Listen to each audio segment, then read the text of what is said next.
Alright, so what's up guys? So we're out here on another run. Out here running for y'all. And we're gonna teach you how to build a bigger chest, right? Because you want to be like a king of the apes, right? You want to be able to thrust your chest forward and beat it, right? Just like an old chimp, right? You want to be that gorilla, right? When you walk around in the supermarket and the gym and the beach or wherever, you know, there comes a time to show off, you know, those pecs. And, you know, who can blame you? Right? I love to work out chest. And it's such a big portion of my exercise or exercise routine. And, you know, for that reason, I will give you 4 tips to build a bigger chest. Boom, boom, boom. So here we go. So starting off with number 1, do one arm at a time, right? Get on that chest machine and, you know, start off. If you're righty, start off with your right arm. Then if you're lefty, start off with your left. And do your normal chest workout. And, you know, once you finish, once you feel a little bit, you know, of tiredness, soreness, good.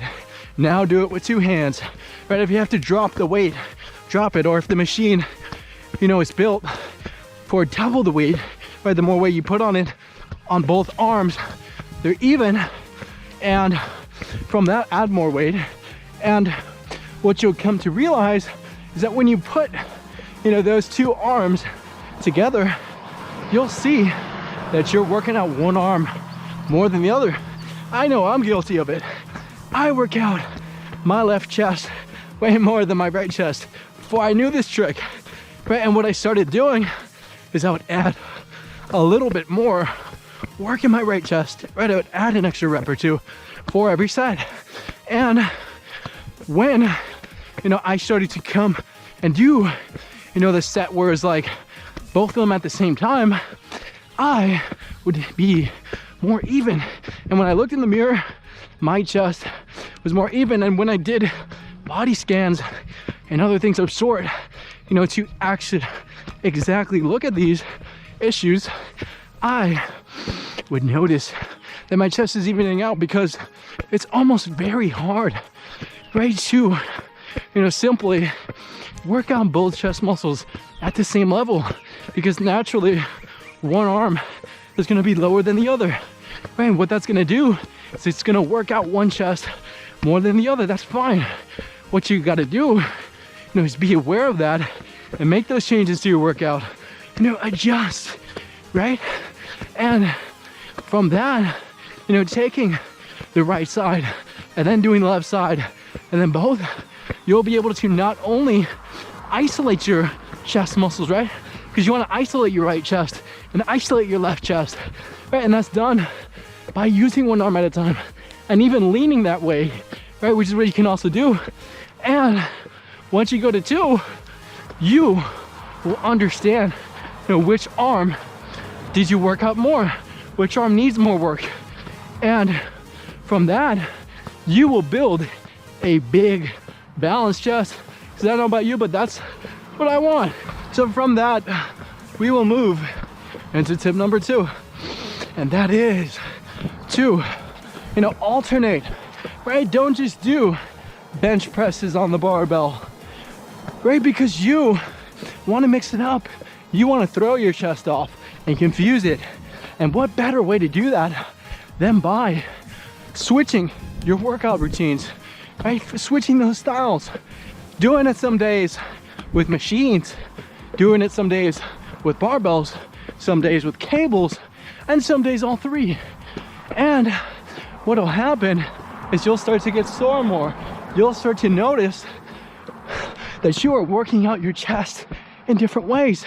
Because I don't know about you, but, you know, when I'm simply just working out on machines, I almost feel like I'm cheating myself, right? There's more, you know, secondary muscles that need to be involved, right, to stabilize your joints and utilize more muscles to keep that bar up, right? Instead of a machine completely doing it for you. And for that reason, I suggest you mix up your workouts, you know, with the machines, with the barbells, with the cables, because if your chest is able to handle all three with ease, and they're different styles of workouts, that's not to say that the machine is hard. It's not hard within itself, because it is, because you're only working out your chest, right? That's, you know, if you're exactly high, if you're trying to work out, you know, only your chest, right? That can make it very tired. That's what you want to do, but you want to isolate it. And, you know, for that reason, right, you want to get that bigger chest, you want to work it out. Why not do the machine? But you got to realize that you got to do those barbell exercises too. And we almost died. We almost said curl because we were about to hit the car. So from that, you know, think that, keep that in mind. And then we will move into tip number 3, numero 3, and that is to simply, you know, go slower, right? Make, you know, instead of going for 15, 20 reps, right? Slow it down, only do 5 reps, because what you'll start to notice is that your chest, you know, simply by, as we mentioned, stabilizing the bar, keeping it up, you're working it out. And arguably, at times, more than when you're pushing it up. Because if you're just going out there, you know, to get that bar up into space, you might not be fully exerting that chest. And, you know, you could possibly get hurt doing that, get injured. And from that, you know, that could be pretty bad for you, right? How much, you know, growing of your chest can you do if you're sitting around hurt all the time? So here we go, from that tip, right, of slowing down, because that's what you want to do. If you know, I've seen a documentary on some super elite CrossFitters, guys, you know, in the best shape of their lives, right? Those top tier lifters, right? And what I initially thought when I would see them was you know, bench pressing 3 plates, 4 plates, you know, like nothing. But, you know, I got shocked the first time I saw them, because they were lifting only a measly, like 1 plate, 2 plates, you know, in a bench press, but they were doing it super slow and, you know, very controlled, right? They were breathing heavily, you know, exerting their whole body, you know, just for the 2 plates. And from that, you know, they were able to get a killer workout in. Because I don't know about you, but if you go home and try this, right, try lifting that same amount of weight that you usually lift. You'll probably have to go down, but, you know, if you do this, you'll notice that it's so much harder to do, right? Hold that bar up for 10, 20, 30 seconds, even up to a minute. And what you'll realize is that you'll start to work out your muscles like they've never been worked out before, especially your chest. And, you know, also too, that's not to say that you can go fast at times, but understand it. You know, understand when there's a time to go fast, time to go slow, and mix it up, right? What's so bad about changing up your workouts? You know, and ultimately, you know, trying to confuse your chest, which is what you want to do right in the end. So from that, you know, that's tip number 3.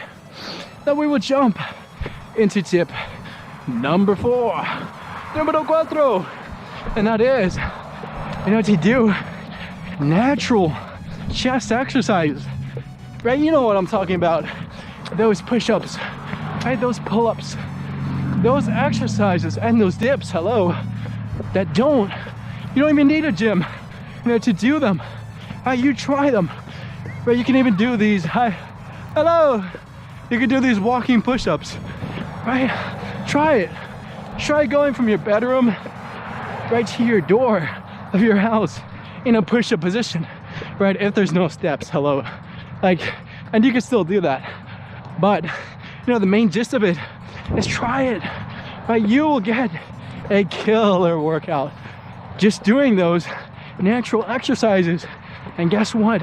If your body's able to handle that, those natural motions, right? Arguably the motions that our body was designed to do, but our body wasn't really designed, to be in a gym bench pressing. Our bodies were designed, to push monsters and beasts and potential threats, right? These wild animals out of our way, right? That's why we would need our chest, right? And to fight other warriors. And, for that, you got to do these natural, calisthenic exercises. You got to be able to support your body, right, with your arms and your chest. And from that, you will get these stability muscles, right? These special, types and groups of muscles that you won't really activate in the gym, right? Doing these fixed and almost idle motions, right? There's no movement really. It's just up, down, up, down. And from that, what you'll start to do is you'll get super strong. And I can remember a vivid example, of an ex-military member. I think he still is. His name is Diamond Ott, I believe. Diamond something. And that dude was strong. That dude was huge. He's doing all types of workouts in the gym. And shockingly, a lot of them didn't involve any weights. Right? He was just using his body weight. And sometimes he even brought in like a sledgehammer and other tools. But what that made me realize is that you don't have to be super huge. You don't have to use all these weights and machines to be super huge. You can be like Diamond and get these personalized workouts, right? These easy at home workouts in a sense, because that's what those military dudes are doing. And they are some strong dudes, right? They're built for war, right? And if you do these workouts, you will start to build your body and prepare it, for something like that, for these battle conditions, because these battles don't require, probably you bench pressing, right? They're not gonna stop in the middle of a war and see if you can bench press a gun or whatever, right? They want you to be able to fight off the attackers and push other bodies, right? And that starts with being able to push your own body up and do those push-ups and dips. So from that, I hope you enjoyed those 4 tips. Don't remember to like, comment. Don't forget to like, comment, and subscribe for more content. And we hope you enjoy.